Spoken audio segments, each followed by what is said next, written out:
صلوا عليه وسلموا تسليما اللهم صل على محمد وعلى آل محمد كما صليت على إبراهيم وعلى آل إبراهيم إنك حميد مجيد اللهم بارك على محمد وعلى آل محمد كما باركت على إبراهيم وعلى آل إبراهيم إنك حميد مجيد میرے انتہائی واجب الاحترام بزرگوں، ذی قدر نوجوانوں اور عزیز بچوں، یہ عقد نکاح کی دعوت ولیمہ ہے۔ نکاح پہلے ہو چکا ہے، رخصتی ہے تو بہرحال مطلب یہ ہے کہ یہ نکاح کی تقریب ہے، نکاح سے متعلقہ تقریب ہے۔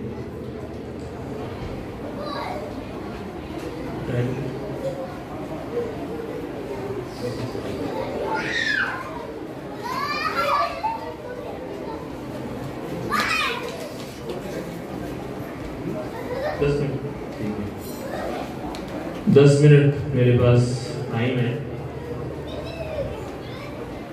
3 باتیں عرض کروں گا۔ پہلی بات، مومن کا ہر عمل، نبی صلی اللہ علیہ وسلم نے فرمایا ان کل امر مؤمن لہو خیر، مومن کا ہر عمل وہ اس کے لیے بہترین ہے۔ مومن کا ہر عمل ہونے کا مطلب یہ ہے کہ ہم نے جو ایمان قبول کیا ہے تو اس ایمان کے نتیجے میں اللہ رب العزت کی طرف سے اور اللہ کے حبیب صلی اللہ علیہ وسلم کی تعلیم کے مطابق جو بھی ہمیں کسی بھی معاملے میں طریقہ اور عمل سکھایا گیا ہے، وہ دنیا کا کوئی بھی کام ہو، اگر ہم اس کام کو اللہ کے حکم اور آپ صلی اللہ علیہ وسلم کے بتائے ہوئے طریقے کے مطابق کرتے ہیں تو وہ ہمارے ہاتھ میں اچھا ہے۔ اور آپ نے فرمایا کہ یہ مومن کی بڑی عجیب شان ہے، اور یہ شان مومن کو ہی حاصل ہے اور کسی کو حاصل نہیں۔ پھر آپ نے مثال بیان فرمایا کہ اگر کسی مومن کو کوئی خوشی حاصل ہوتی ہے، کوئی نعمت حاصل ہوتی ہے، اسے کوئی اچھی چیز حاصل ہوتی ہے، اس پر وہ شکر ادا کرتا ہے تو یہ اس کے ہاتھ میں بہتر۔ اب اچھائی ملنا یہ اس کے ہاتھ میں اچھا ہو گیا۔ اب اس کی دوسری طرف چلے جائیں، اچھائی کے مقابلے میں اس کو کسی بری صورتحال کا سامنا ہے، تکلیف کا سامنا ہے، مصیبت کا سامنا ہے، تنگی کا سامنا ہے، فصبر،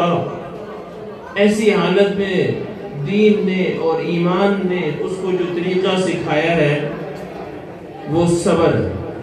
اب اس حالت میں وہ صبر کرتا ہے تو وہ بری حالت اس کے لیے اچھی ہو جاتی ہے، وہ تکلیف کی حالت، وہ پریشانی کی حالت، وہ مصیبت کی حالت وہ اس کے لیے اچھی ہے۔ اسی طرح ایک اور حدیث میں آپ صلی اللہ علیہ وسلم نے فرمایا من احب للہ وابغض للہ واعطى للہ ومنع للہ فقد استكمل الایمان۔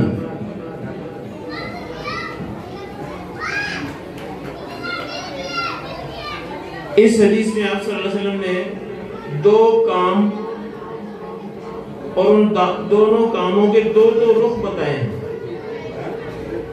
اور وہ دونوں رخ ایک دوسرے کے بالکل الٹ ہیں، متضاد ہیں۔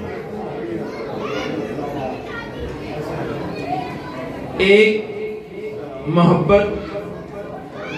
اور دوسرا عداوت، بغض، ناراضی۔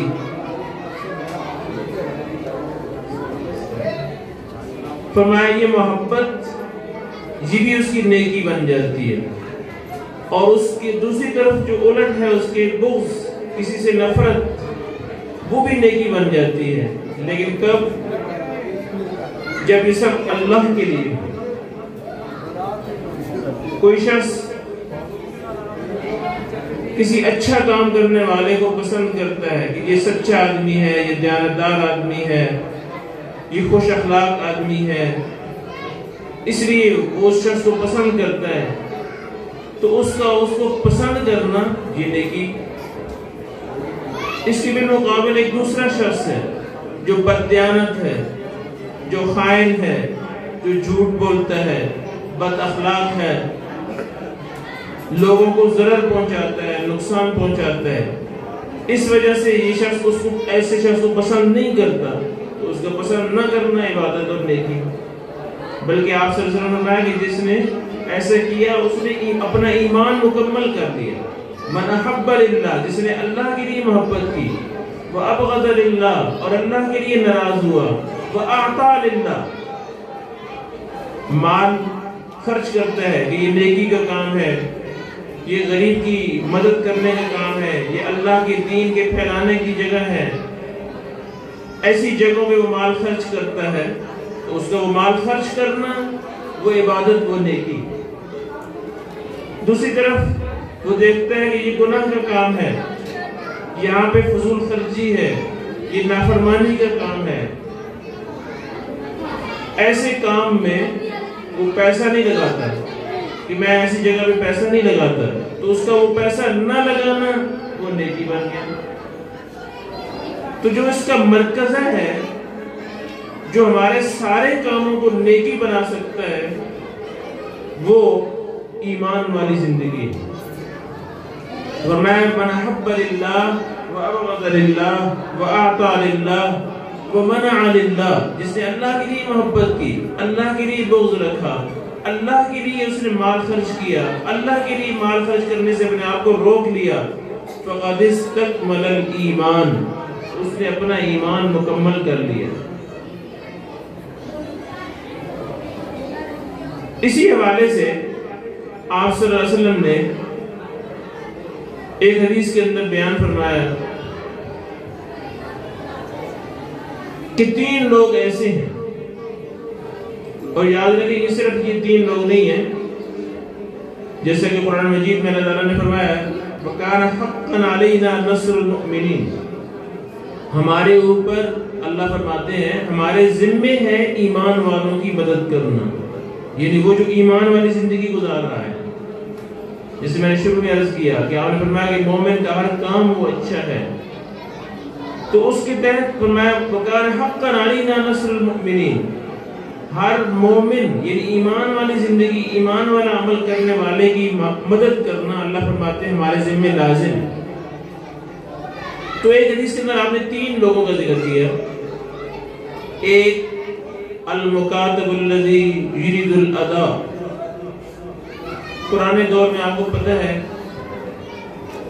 لوگ بکتے تھے، انسان جو ہے وہ بھی دیگر چیزوں کی طرح ان کو بیچا جاتا تھا، خریدا جاتا تھا۔ اسلام نے آ کر اس کو ختم کیا،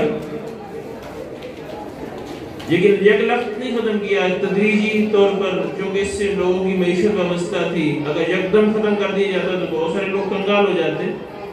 اس کے اندر اصلاحات فوری طور پر کی، لیکن اس عمل کو تدریجاً ختم کیا کہ غلامی ختم ہو۔ اس کا ایک طریقہ اسلام نے مقرر کیا کہ اگر ایک شخص اپنے مالک کو کہتا ہے کہ میں تمہیں اتنے پیسے دیتا ہوں، تم وہ پیسے لے لو اور مجھے آزاد کر دو، تو ایسے شخص کو شریعت کی زبان میں مکاتب کہتے ہیں۔ آپ فرمایا کہ جو شخص، جو غلام اپنی غلامی کو ختم کرنے کے لیے مکاتب بنتا ہے اور اسے زر مکاتبت کہتے ہیں جو وہ ادا کرتا ہے، تو فرمایا وہ اپنی زر مکاتبت کو جمع کرتا ہے، اس کے لیے محنت کرتا ہے، اللہ فرماتے ہیں کہ اس کی مدد کرنا میرے ذمہ لازم ہے۔ اس شخص یعنی اس مکاتب کی جو اپنی آزادی کی کوشش کے لیے پیسہ اکٹھا کر رہا ہے، تو فرمایا کہ اللہ فرماتے ہیں اس کی مدد کرنا میرے ذمہ لازم ہے۔ دوسرا شخص الناکح الذی یرید العفاف، وہ نکاح کرنے والا جو اپنی عفت اور پاک دامنی اور ایمان والی زندگی کے لیے کوشش کرتا ہے، پیسہ جمع کرتا ہے حق مہر کے حوالے سے، اپنے گھر کی دیگر ضروریات کے حوالے سے۔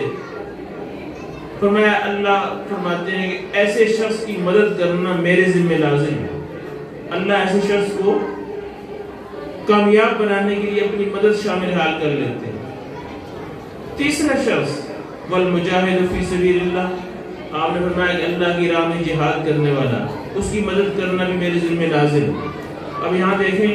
اس حدیث کے اندر آپ نے الناکح جو نکاح کرنے والا ہے عفت اور پاکیزگی کے لیے، ایمان والی زندگی گزارنے کے لیے، اس کو مجاہد فی سبیل اللہ کے ساتھ اکٹھا کر دیا۔ ہم یہ کام کرتے ہیں لیکن ہمارا دین سے چونکہ شعور نہیں ہوتا، تو اس میں جو برکت آ سکتی ہے ایک نیک نیتی کی بنیاد پر، وہ نیت درست نہ کرنے کی وجہ سے ہم بہت سارے اجر سے محروم ہو جاتے ہیں۔ تو یہ نکاح کا عمل یہ بھی انتہائی پاکیزہ عمل ہے، بشرطے کہ اس سے ایمان والی زندگی گزارنے کی نیت اور ارادہ ہو، پاکیزہ زندگی گزارنے کی نیت اور ارادہ ہو۔ قرآن مجید میں حضرت موسیٰ علیہ السلام کا ذکر آتا ہے، وہ جب مصر سے جبکہ فرعونی ان کو قتل کے درپے ہوئے تو مدین کی طرف چلے گئے، تو وہاں پہ انہوں نے جو ان کے ساتھ واقعہ پیش آیا کہ ایک جگہ پہ وہ گئے، ایک کنویں پہ لوگ اپنے جانوروں کو پانی پلا رہے ہیں، تو دو لڑکیاں ہیں وہ ایک طرف کھڑی ہیں اپنے جانوروں کو روک کر، اور وہ انتظار کرتی جا رہی ہیں، لوگ آ رہے ہیں پانی پلا رہے ہیں، جا رہے ہیں آ رہے ہیں جا رہے ہیں، وہ کھڑی انتظار کر رہی ہیں۔ تو موسیٰ علیہ السلام نے ان سے پوچھا کہ تمہارا کیا مسئلہ ہے؟ تو انہوں نے کہا کہ ہمارا والد ضعیف ہے اور ہم اپنے جانوروں کو پانی پلانے کے لیے آئی ہیں، لیکن ہم انتظار کر رہی ہیں کہ یہ لوگ سب پانی پلا چکے ہیں، تو جو پانی پیچھے بچا ہوگا ہم اپنے جانوروں کو پلائیں گے۔ تفصیلی واقعہ سورہ قصص میں 20ویں سپارے میں بیان ہوا ہے۔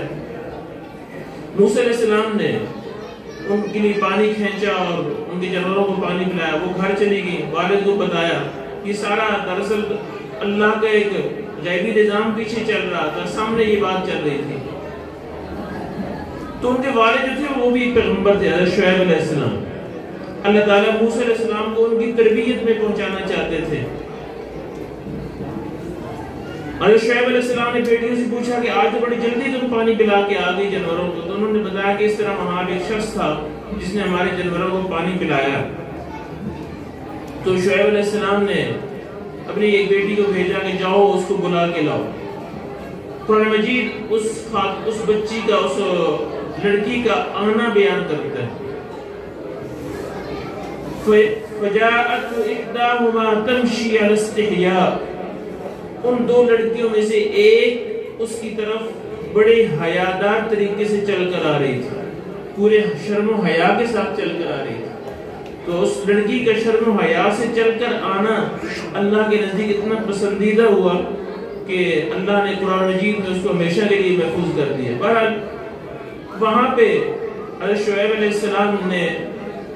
موسیٰ علیہ السلام سے ساری کارگزاری سنی، پورا واقعہ سنا، کیا پیچھے سے چل رہا ہے۔ تو حضرت شعیب علیہ السلام نے فرمایا کہ میں تمہارے ساتھ اپنی ان دو بیٹیوں میں سے ایک کا نکاح کرنا چاہتا ہوں، بشرطے کہ تم نے میرے پاس 8 سال رہ کر کام کرنا ہوگا، میرے جانوروں کو یہ پانی پلانا اور ان کی دیکھ بھال کرنا، یہ کرنا ہوگا آپ کو۔ اگر 10 سال کر دو تو یہ تمہاری طرف سے، میری طرف سے 8 سال کی قید ہے۔ یہ شرط تھی نکاح کی۔ تو حدیث میں آتا ہے کہ اللہ کے پیغمبر موسیٰ علیہ السلام نے نکاح کی خاطر 8 سال تک ایک ملازمت اختیار کی۔ 8 سال تک انہوں نے اس شرط کو قبول کیا کہ میں یہاں پہ کام کروں گا، اور نکاح کی خاطر تو نکاح پاکیزہ عمل ہے، بشرطے کہ ہم اس کو دین کی نیت سے نیک اللہ کی رضا کی خاطر اختیار کریں۔ تو آپ صلی اللہ علیہ وسلم نے ایک حدیث میں فرمایا کہ مومن کا ہر کام اچھا ہے، اور وہاں پہ آپ نے بطور مثال یہ بات بیان فرمائی، حتی یرفع لقمۃ الی فی امرأتہ، یہاں تک کہ وہ اپنی بیوی کے منہ میں جو نوارہ دیتا ہے اس کو کھلاتا ہے، یہ بھی اس کا عمل نیکی بن جاتا ہے۔ اور ایک حدیث میں آپ صلی اللہ علیہ وسلم نے اس کو افضل صدقہ قرار دیا، فرمایا افضل صدقہ ایک محنت کش کا اپنی محنت سے اللہ کی راہ میں خرچ کرنا ہے۔ فَلْيَبْدَأْ بِمَنْ تَعُولُ، وہ ان لوگوں سے شروع کرے جو اس کے عیال ہیں، جو اس کے عیال ہیں، جو اس کے اہل عیال ہیں، یعنی گھر والے ہیں، بچے ہیں، اس کی بیوی ہے، ایسے لوگوں سے وہ مال اپنی کمائی خرچ کرنا شروع کرے۔ اس کو آپ نے فرمایا کہ افضل ترین صدقہ ہے جب اس کا مقصد اللہ کی رضا ہو، اللہ کی خوشنودی ہو، اور اللہ نے جو اس کے ذمہ اخراجات لگائے ہیں ان کو پورا کرنے کا فریضہ انجام دینا ہو، تو یہ عمل بھی نیکی بن جائے۔ تو اب دیکھیں کہ ہمارا دین کس طرح ہمارے ایک ایک عمل کو نیکی بناتا ہے، بشرطے کہ ہم اس کو دینی شعور کے ساتھ کریں، دین کی جو تعلیم ہے اس پر عمل کی نیت سے اس کو کریں، تو ہمارا زندگی کے ایک ایک کام کو نیکی بن سکتا ہے۔ اس لیے ہمیں دین کا شعور حاصل کرنا ہے اور اس کے مطابق عمل کرتے ہوئے اپنی زندگی گزارنی ہے، تاکہ ہماری زندگی کا ایک ایک عمل وہ نیکی بن جائے۔ اس موقع پر آپ صلی اللہ علیہ وسلم نے جو آیات پڑھی ہیں، قاری صاحب نے وہ آیات پڑھی ہیں، ان میں تقویٰ کا ذکر ہے، اور تقویٰ کے حوالے سے قرآن مجید نے بیان کیا ہے کہ اعدلوا هو اقرب للتقویٰ، عدل کرو، یہ تقویٰ کے قریب کا ہے۔ عدل کرنے کا مطلب یہ ہے ہر ایک کو اس کے حقوق ادا کرنا، چونکہ یہاں پہ ایک نیا بندھن، ایک نیا رشتہ وہ قائم ہونے والا ہوتا ہے جو بہت سارے اور رشتوں کو وجود میں لاتا ہے، اور جب بھی رشتے وجود میں آئیں گے تو حقوق و فرائض کا سلسلہ جو ہے وہ وہاں بن جائے۔ اس لیے آپ صلی اللہ علیہ وسلم نے اس موقع پر تقویٰ کی آیات پڑھی ہیں، اور تقویٰ کی وضاحت قرآن مجید نے کر دی، وہ عدل ہے، اور عدل کا مطلب ہے حقوق ادا کرنا۔ تو چونکہ یہاں پہ رشتے اور بندھن وہ وجود میں آ رہے ہیں، ان رشتوں کو اور ان بندھنوں کو پایا تکمیل تک پہنچانے کے لیے دین ہمیں یہ تعلیم دیتا ہے کہ ہر ایک کے حقوق ادا کریں۔ جب حقوق ادا کریں گے تو وہ رشتے اور وہ تعلقات وہ اچھے طریقے سے آگے چلتے چلے جائیں گے۔ تو اس لیے اس موقع کی مناسبت سے آپ نے یہ آیات تلاوت کی ہیں، اور یہ ہمارے رشتے اسی لیے خراب ہوتے ہیں کہ ہم حقوق کو ادا نہیں کرتے۔ جب سب افراد اپنے اپنے حقوق کو ادا کرتے رہیں گے تو یہ رشتے پایا تکمیل تک پہنچیں گے اور ان کے اندر کوئی دراڑ پیدا نہیں ہوگی۔ اللہ تعالیٰ ہمیں اس موقع کی مناسبت سے یہ چند ٹوٹی پھوٹی جو باتیں میں نے عرض کی ہیں ان کی سمجھ عطا فرمائے اور ان کے مطابق